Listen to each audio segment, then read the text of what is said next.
Monsieur le Président, chers collègues, je vais essayer un peu plus de 5 minutes à répondre à plus d'1 heure de présentation de la majorité. Avouez que les temps de parole ne sont pas tout à fait équilibrés. Il y a 1 an, vous nous parliez d'une ère nouvelle après la crise sanitaire. Mais déjà, nous avions mis en garde contre l'euphorie d'une reprise qui n'était qu'un simple rattrapage au prix d'un déficit public que l'on connaît. Au niveau national, comme au niveau de la région, il fallait certes répondre à l'urgence conjoncturelle, mais les leçons de cette crise n'ont pas été tirées.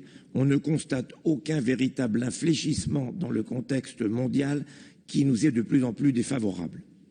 Tout cela fait que la trajectoire budgétaire de la mandature se trouve remise en cause. Mais pour autant, vous n'avez pas été en mesure de nous présenter la moindre projection pour les années à venir lors des orientations. En 2022, il y avait 6 priorités. Elles sont au nombre de 4 dans ce rapport et vous nous en citiez 3 tout à l'heure, Monsieur le Président, et dans un ordre différent de celui du rapport. Avouez que ce n'est pas facile de s'y retrouver. Mais en fait, cela relève avant tout de la présentation, de la communication, plutôt que de la réalité budgétaire.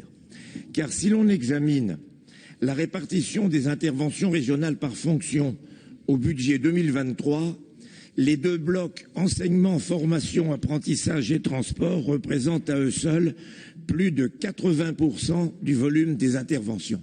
80%, cela en dit long.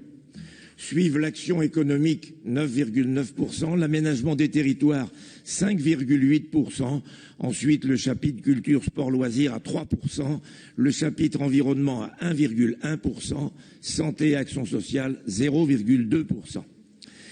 Il est important de connaître cette réalité budgétaire qui relativise la présentation politique qui en est faite au budget comme dans le rapport d'activité, présentation qui gagnerait à suivre la nomenclature par fonction de la M57. Mais d'abord, je voudrais pour ma part porter un regard plus général sur les grands équilibres budgétaires et les incertitudes qui constituent véritablement la marque de ce budget 2023. Il est significatif à cet égard que le rapport d'orientation ne comportait aucune prospective pour les années à venir, alors que, je le rappelle, il s'agit d'une obligation légale.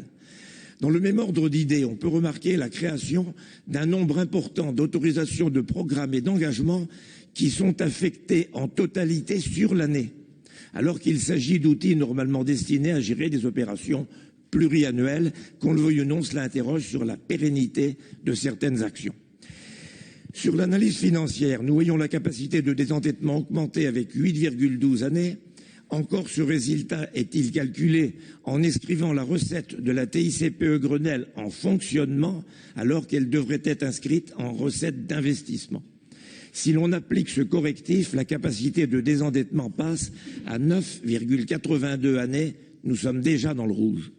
Je vous rappelle que les comparaisons interrégionales sont effectuées sur cette base et je citerai une étude du cabinet Michel Klopfer portant sur le budget 2021 qui plaçait déjà notre région tout près du plafond légal des 9 années, juste après les Hauts-de-France et Pays de Loire. Et comme la région la moins bien placée pour le taux d'épargne brute, en dessus du seuil critique des 15%, suivi par les Hauts-de-France. Cela me conduit à poser la question de la provision pour risque sur la convention TER. Nous avons bien compris vos explications et le choix politique de ne pas inscrire le montant de cette provision, c'était pourtant le cas en 2022, alors que les 20 millions d'euros inscrits font encore l'objet de négociations. Même si le montant est réduit après négociation, même si les régions optaient d'une participation de l'État, il y aura forcément une dépense supplémentaire. Or, il convient de rappeler que conformément au principe comptable de prudence, la collectivité comptabilise toute perte financière probable dès lors que cette perte est envisagée. C'est à cela que servent les provisions et cela ne veut pas dire que la provision va être effectivement versée. Donc l'argument politique me paraît quand même faible. Cette obligation de prudence résulte d'ailleurs de l'article 47.2 de la Constitution. Par conséquent, cet argument stratégique ne me paraît pas suffisant. J'ai calculé que si l'on inscrivait la provision à hauteur de 51,5 millions d'euros, la capacité de désendettement dépasserait 15 années. Si l'on arrive à 25 millions d'euros de surcoût, nous serions à 11,47. C'est sans doute une autre bonne raison qui explique votre choix.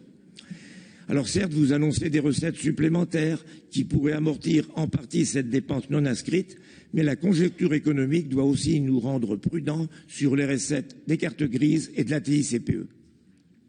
Il n'en reste pas moins que tout cela nous interroge sur la sincérité de votre budget. Entendons-nous bien, il ne s'agit pas de remettre en cause votre probité ni de faire un procès d'intention. Je fais référence aux exigences de la comptabilité publique et dans les termes qui sont précisés par les textes. Sur ce problème de provision, avez-vous échangé avec les services de l'État ou avec la Chambre régionale des comptes pour valider votre stratégie? Dans le cas contraire, êtes-vous certain que votre budget passera le contrôle de légalité? Ce qui est certain, c'est que cette situation inédite est révélatrice de la situation délicate des finances de la région.